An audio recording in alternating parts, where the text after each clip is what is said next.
Family is not defined by the blood that runs through your veins, but by the people who are ready to be there when you need them most. Bride cried because no one came to her wedding. Then she heard a roar outside. 26-year-old bride Emma Clarke stood weeping in empty church. Family boycotted wedding to lowly mechanic Derek Stone. 50 chairs vacant, humiliation complete. Then Derek texted 3 letters, SOS. Church doors burst open. 150 reapers, bikers in formal suits marched in, filling every row. Sometimes families abandon daughters they can't control. Sometimes brotherhood fills spaces blood refuses to occupy. St. Mary's Church, downtown Portland, traditional venue Emma had dreamed about since childhood. 200-seat capacity, decorated with white roses and tulle. Photographer ready, minister waiting. Emma's mother Victoria had warned 3 months ago, "Marry that biker mechanic, and you're no longer our daughter. We have standards, expectations. He'll never provide the life you deserve." Emma hadn't believed her mother would actually boycott. She's dramatic. She'll come around. Family always comes. 3 p.m. ceremony time passed. 0 Clarke family members arrived. Emma stood in bridal room. $3,000 dress her mother refused to pay for. Derek had worked overtime for 3 months. Makeup ruined by tears. Maid of honor, Derek's sister Jenna, trying to console her. "Emma, we can postpone." "No, Derek's waiting. His family's here. Just because mine couldn't bother." Voice broke.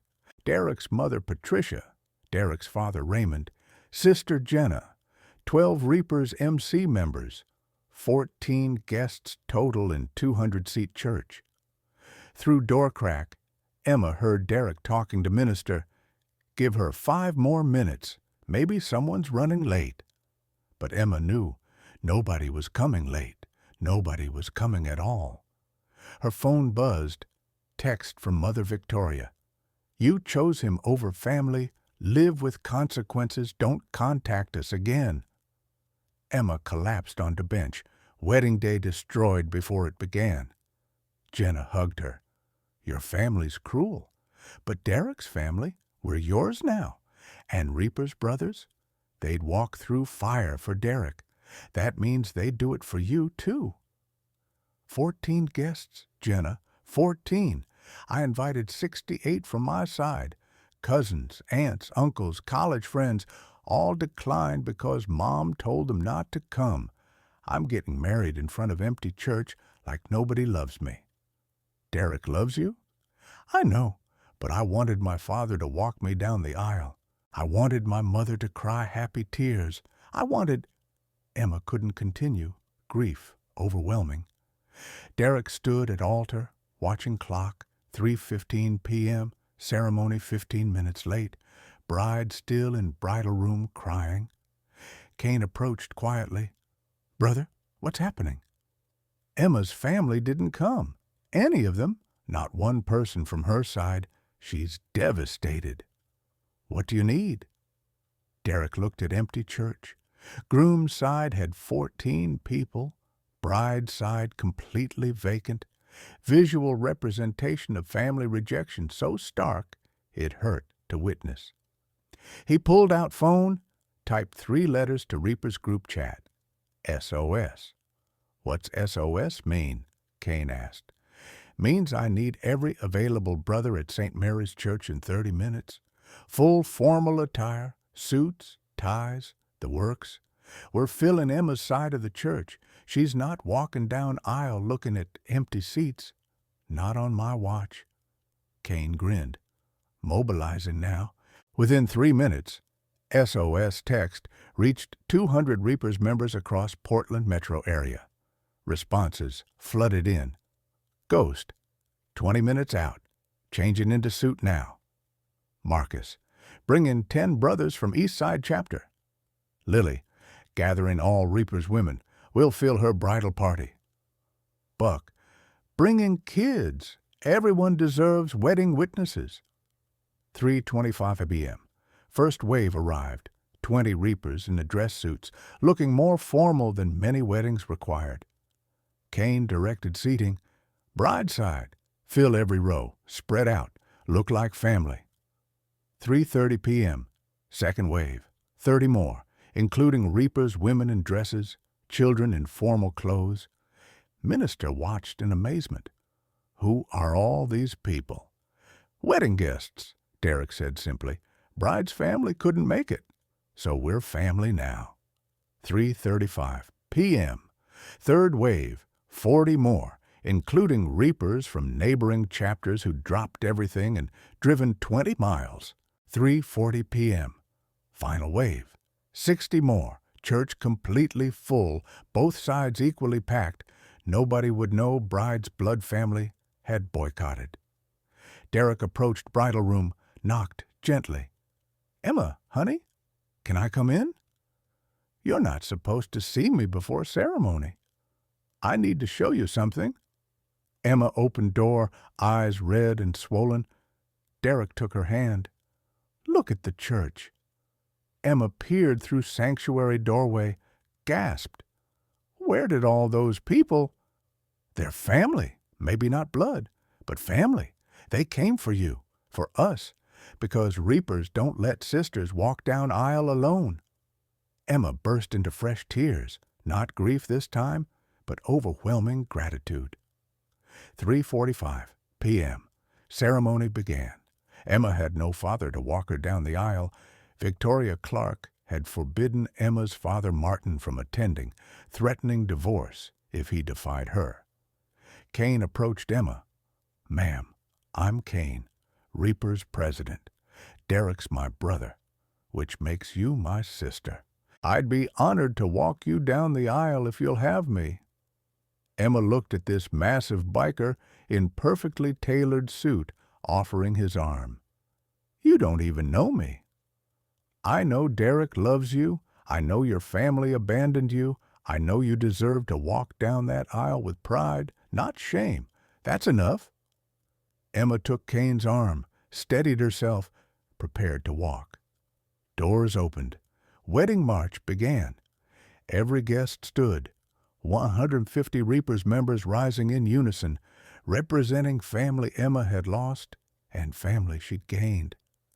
Emma walked down aisle on Kane's arm, seeing Derek at altar crying happy tears, seeing church full of witnesses, seeing evidence that she wasn't unwanted, she was chosen by different family. Mini cliffhanger. But halfway down aisle, sanctuary doors burst open again. Martin Clarke, Emma's father, stumbling in, breathless, suit disheveled, face desperate. Wait, Emma, wait, I'm here. Ceremony froze. Emma turned, seeing father who'd chosen mother's approval over daughter's wedding, who'd arrived 45 minutes late, who'd almost missed everything. Martin rushed forward. Emma, I'm so sorry. Your mother forbade me, said she'd divorce me if I came. I chose her. I chose wrong. I drove around for 30 minutes trying to work up courage to defy her. Finally realized I can find new wife, but I only have one daughter. I'm here. I'm so sorry I'm here late. Victoria Clarke followed him in, not to support, but to stop him, screaming, Martin, you walk out that door right now, or our marriage is over. Emma stood frozen between Kane, chosen family who'd shown up immediately, and Martin, blood father who'd shown up late after everyone else saved her wedding. Minister didn't know whether to continue ceremony or wait. Derek stood at altar, uncertain. 150 Reapers members watched silently, ready to act if Emma needed protection. Emma looked at her father Martin, then at Kane, who'd volunteered to walk her down aisle, then at Derek, waiting patiently. Dad, you're 45 minutes late to my wedding. I know.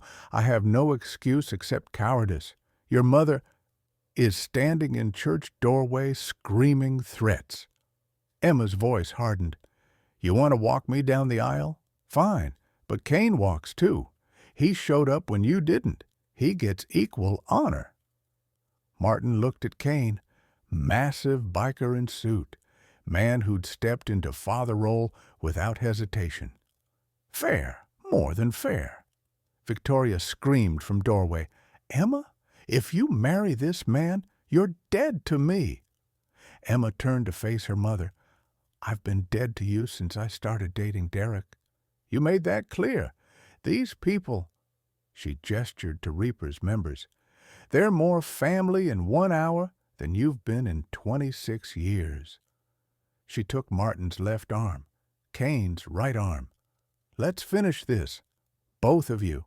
They walked remaining aisle length together, blood father and chosen father delivering bride to groom.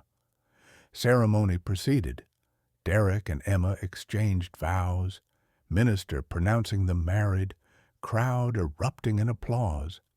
Victoria remained in doorway throughout ceremony, watching daughter marry beneath her station, face a mixture of fury and something else.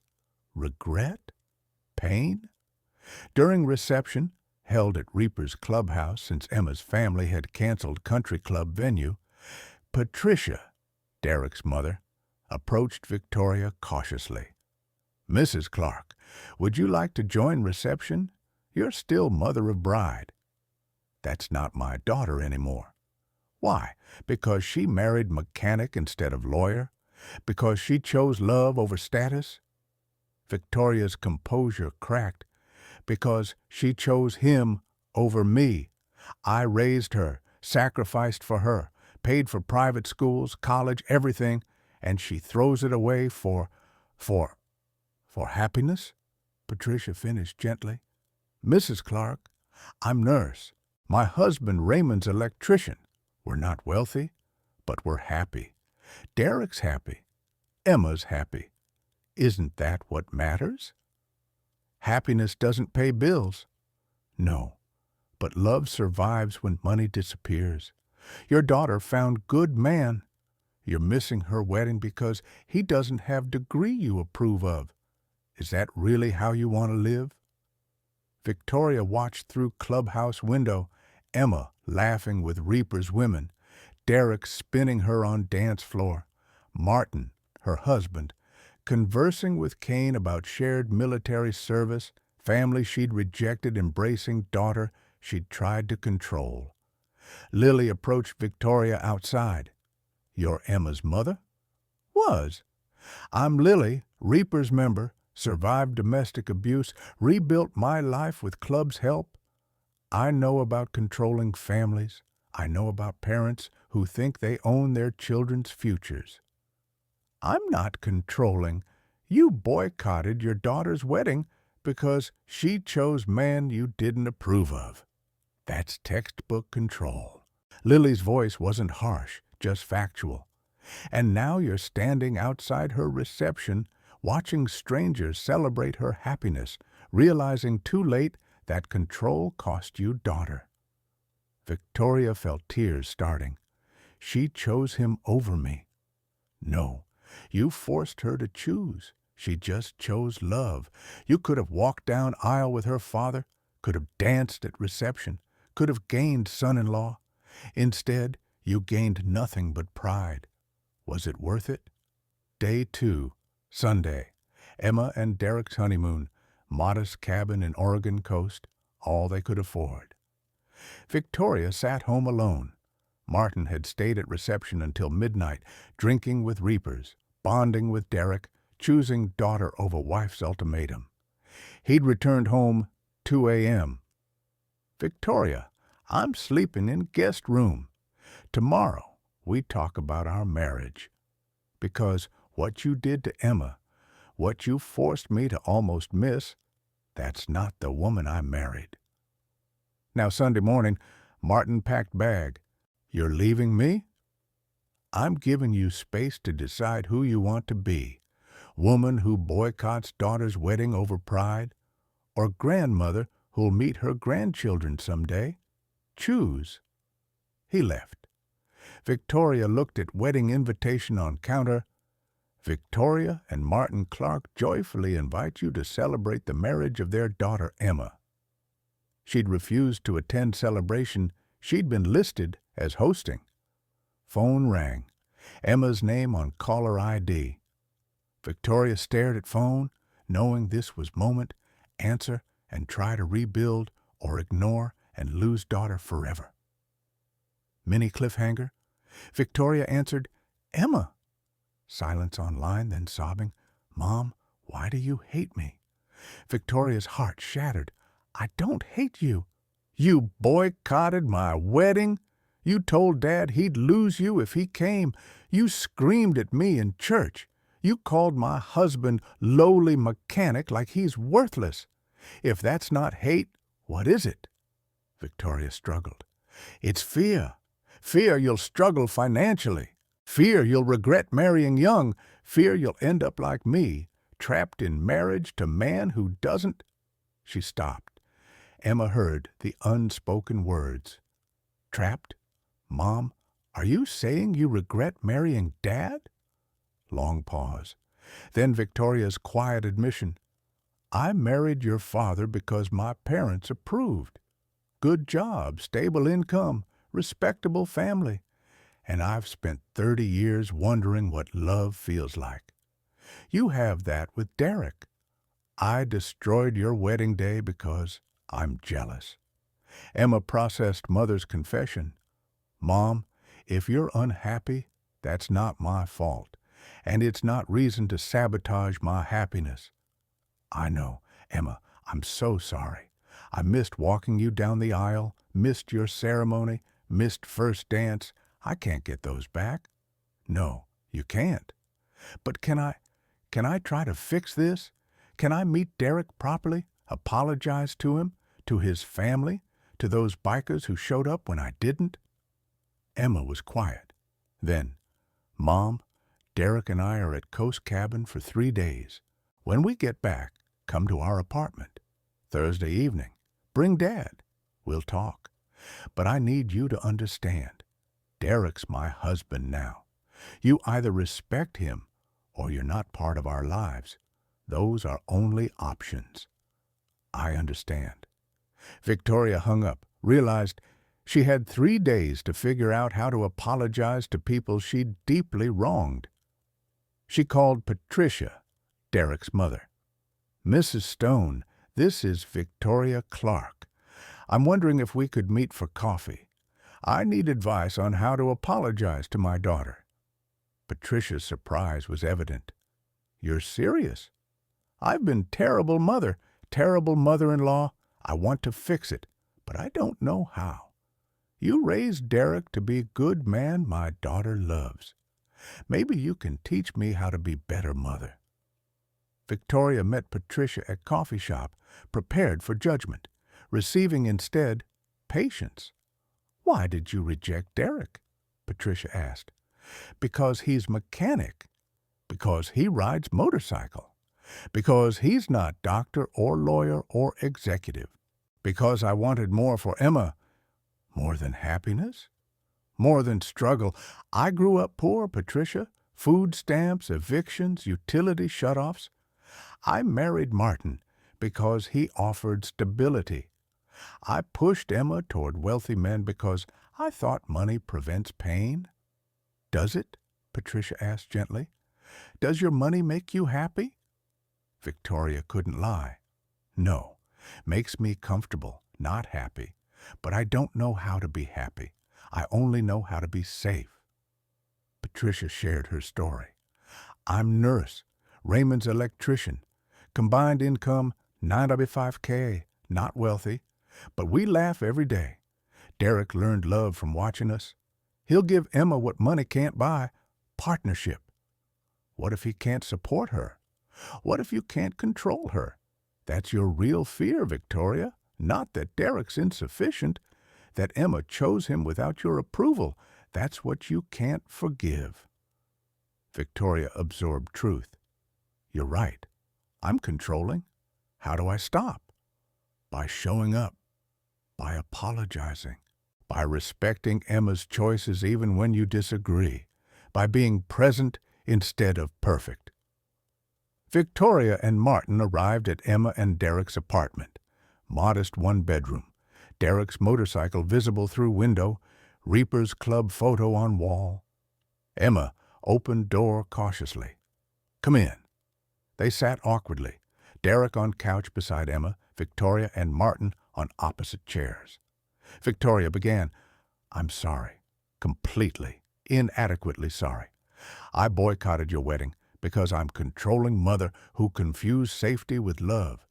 I called Derek lowly mechanic because I'm snob who measures worth in dollars.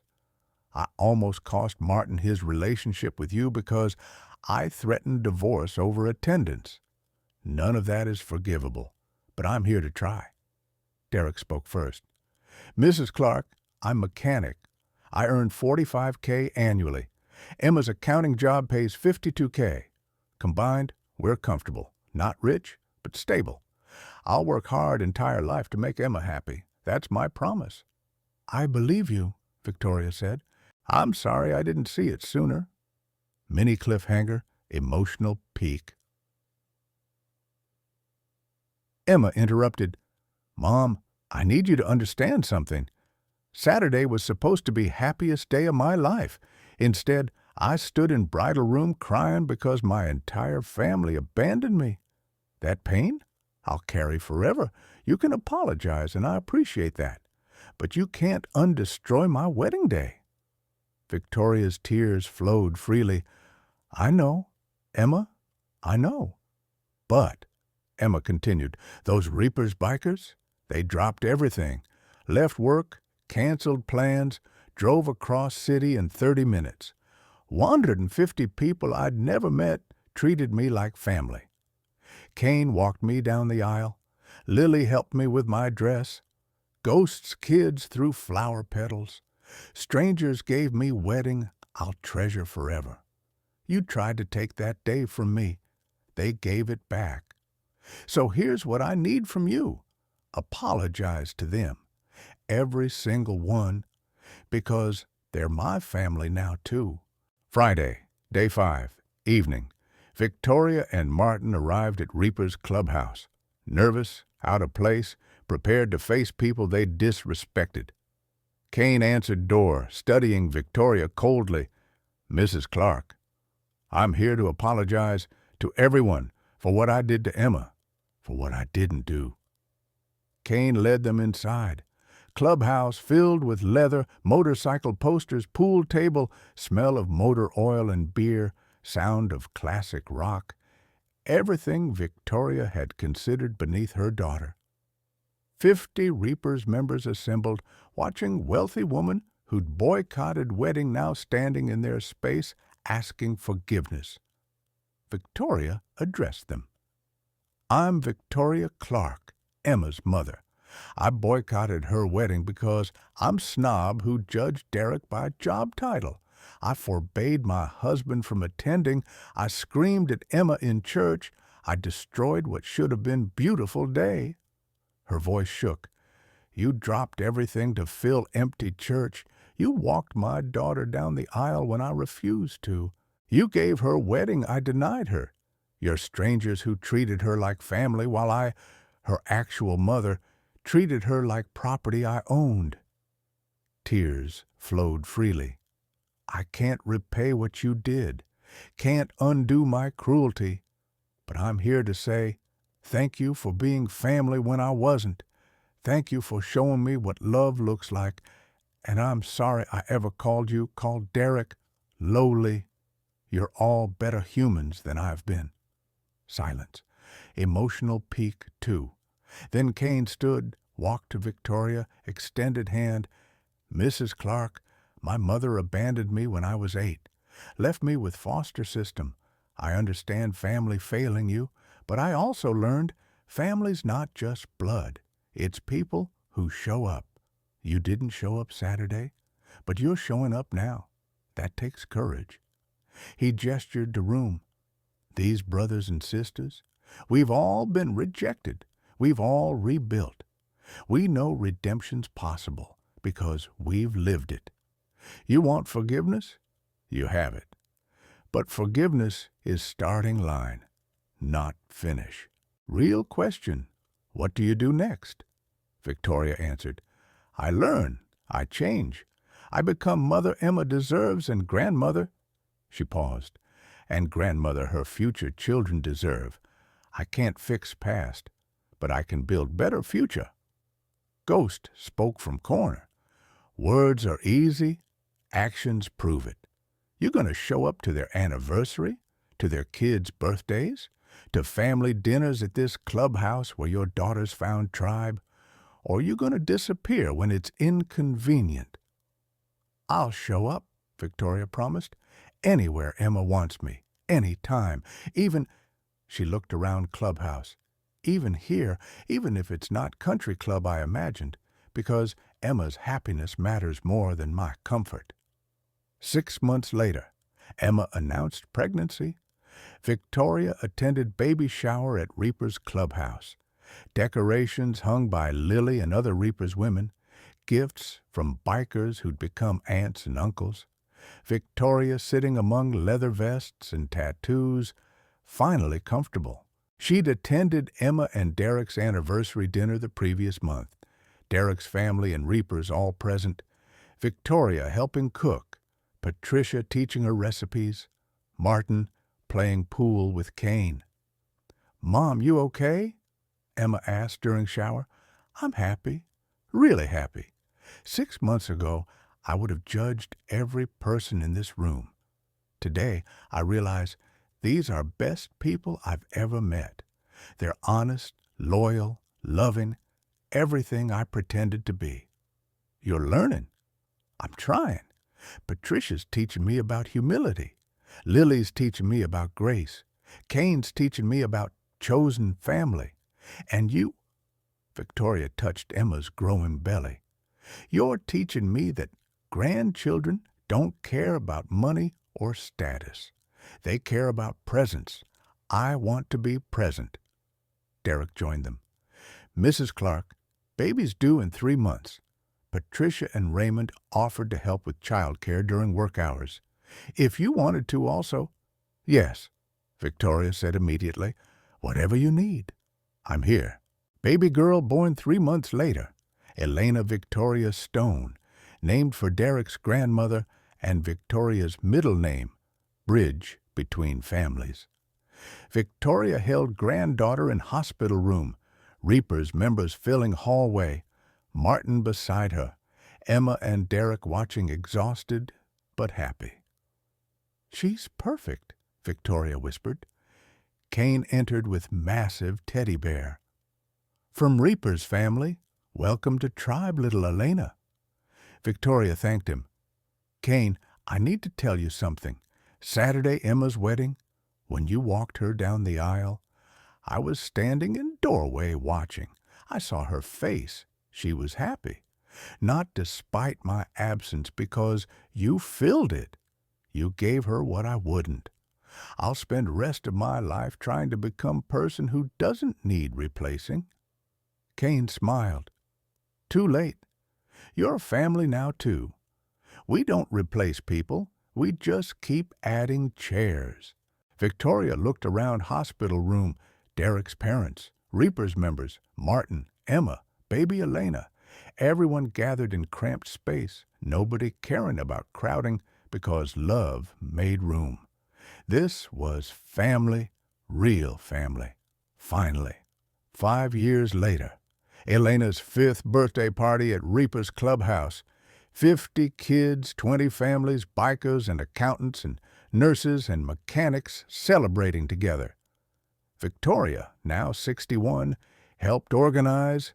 Grandmother who'd learned that family gatherings didn't require country clubs, just required love. Reporter writing story on unlikely families interviewed Emma. 5 years ago, your mother boycotted your wedding. Today, she's hosting granddaughter's birthday at Motorcycle Clubhouse. What changed? Emma answered. 150 bikers showed up when my family didn't. Filled empty church.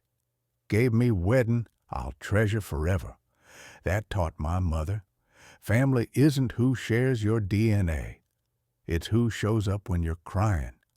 Mom learned to show up. She's been showing up for 5 years. That's redemption. Victoria added, I tried to control my daughter's future, almost lost her entirely. Bikers taught me, let go or lose everything. I chose letting go. Found family I didn't know I needed. Sometimes families abandon daughters they can't control. Sometimes brotherhood fills spaces blood refuses to occupy. And sometimes wealthy mother learns from mechanics and bikers that love matters more than status, that showing up beats saving face, that grace extended creates families stronger than blood alone could build.